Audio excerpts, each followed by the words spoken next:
Sir, Rajya Sabha निवडणुकीबाबत अजूनही संभ्रम कायम आहे. महाविकास आघाडीचा उमेदवार कोण, शरद पवारांच्या पक्षाची बुधवारी बैठक होणार शेवटच्या टप्प्यात असं सांगितलं जातंय. असं आहे की महाविकास आघाडीचं हा तीन तिघाड आहे. हा तीन तिघाड आहे, पण काम बिघाडा नाही हे लक्षात ठेवा. तीन तिघाडा नक्की आहे. काँग्रेसचा निर्णय दिल्लीत होणार, काय करायचं. शिवसेना आणि राष्ट्रवादी काँग्रेस मुंबईत आहे. तीन पक्ष एकमेकांशी बोलत आहेत, ती बोलणी संपत नाहीत. प्रत्येकाची इच्छा आहे, त्याच्यामुळे म्हणजे तीन तिघाडा आहे. जसं तिकडे महायुतीमध्ये सुद्धा तीन चाकी रिक्षा आहे. या गोष्टी अशा प्रकारच्या निवडणुकांमध्ये होत असतात. एक जागा आहे, एकाच जागेवरून तीन पक्षात सातत्यानं चर्चा सुरू आहे, शेवटच्या मिनिटापर्यंत सुरूच राहील. त्याच्यामुळे आता पाहू. पण इच्छुकांची संख्या वाढतीये, इच्छुकांची संख्या वाढत जाते, यादी मोठी होत जाते आणि जसे दिवस वाढत आहेत, जवळ येते, अर्ज भरायची वेळ आणखी वाढत जात आहे. तर त्यामध्ये काय मार्ग काय? बघा, काँग्रेस पक्षामध्ये कोण इच्छुक आहे मला माहीत नाही. त्यांचे रिटायर होतात रजनीताई पाटील. राष्ट्रवादी काँग्रेस पक्षामध्ये फक्त शरद पवार आहेत, तिथे दुसरं कोण इच्छुक असणार. आमच्या पक्षामध्ये प्रियंका चतुर्वेदी निवृत्त होत आहेत. इतर काही एक दोन लोकांनी इच्छा व्यक्त केलेली आहे उद्धवजींना भेटून. तर मला वाटतं राजन विचारे आहेत, विनायक राऊतांचं नाव मी ऐकलं. पण इच्छा व्यक्त करायला काहीच हरकत नाही. पण निर्णय पक्ष घेत असतो, पक्षप्रमुख घेत असतात. आणि आता शेवटी अर्ज भरण्याची तारीख येईल तेव्हा निर्णय घ्यावाच लागणार. तेव्हा आपलं मीटिंग होणार आहे काय? सध्या आपण कोणत्या युगात आहोत? आपण इंटरनेटच्या युगात आहोत. मिटिंगा या झूमवर होत असतात. काय झूमच ना, त्याच्यावर बोलणी सुरू असतात. यंत्रणा फार प्रगत झालेली आहे. प्रत्यक्ष भेटण्याची गरज मला वाटत नाही. काल जयंत पाटील आणि उद्धव ठाकरे यांच्यातही चर्चा झाली. आहे ना दावा, का दावा नसावा? दावा का नसावा? प्रत्येकजण आपापला दावा सांगतच असतो, कारण प्रत्येक पक्षाचा सदस्य निवृत्त झालेला आणि राज्यसभेमध्ये आपला सदस्य असावा हे प्रत्येकाला वाटतं.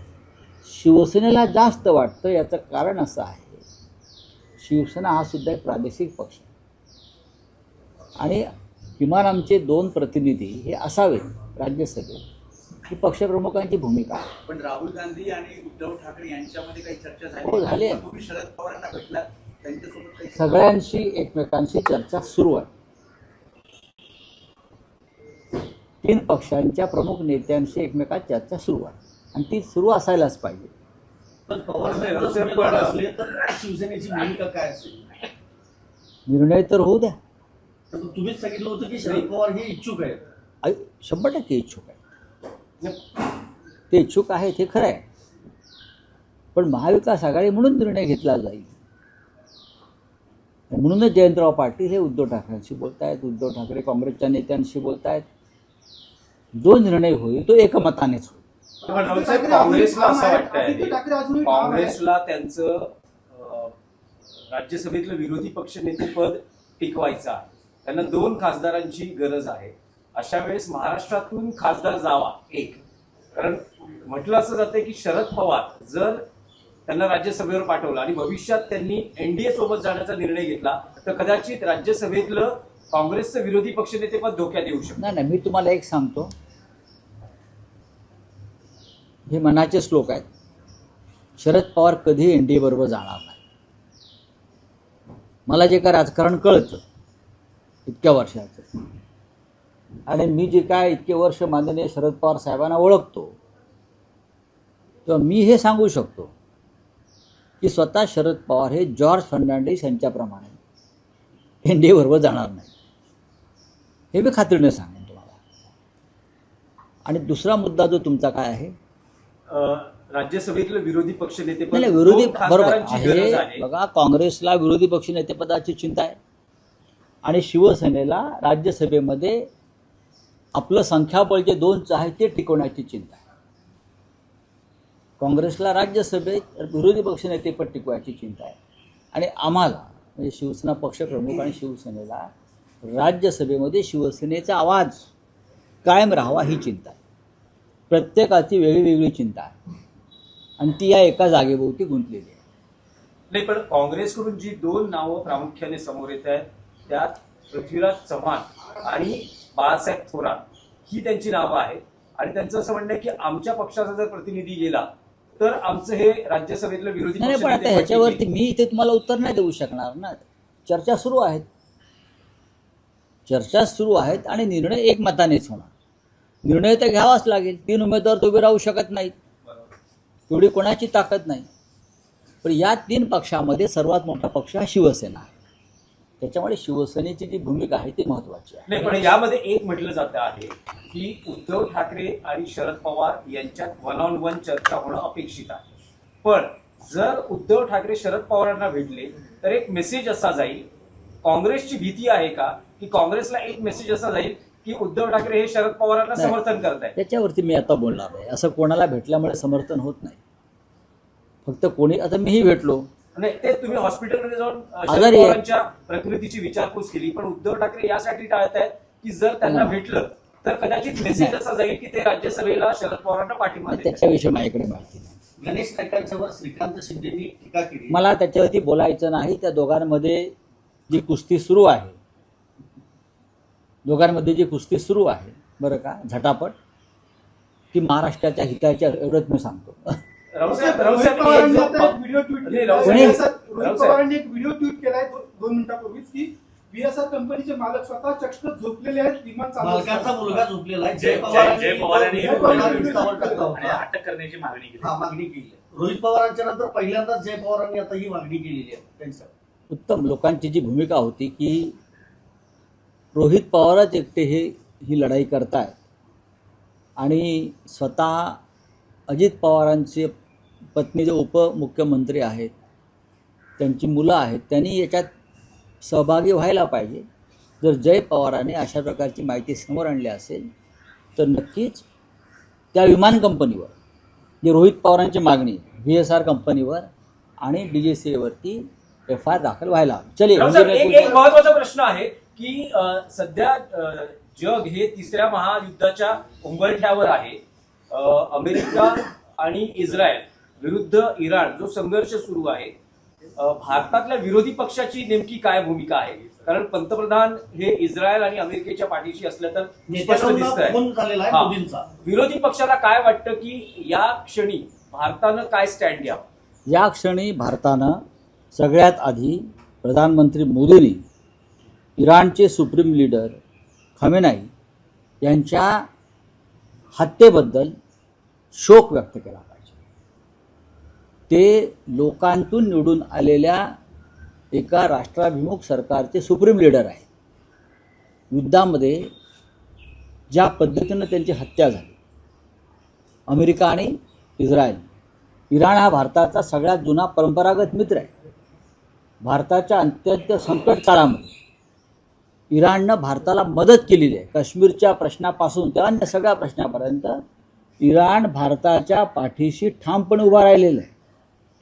पाकिस्तान आणि भारताचा जेव्हा जेव्हा संघर्ष झाला तेव्हा इराणनं भारताला पाठिंबा दिलेला आहे.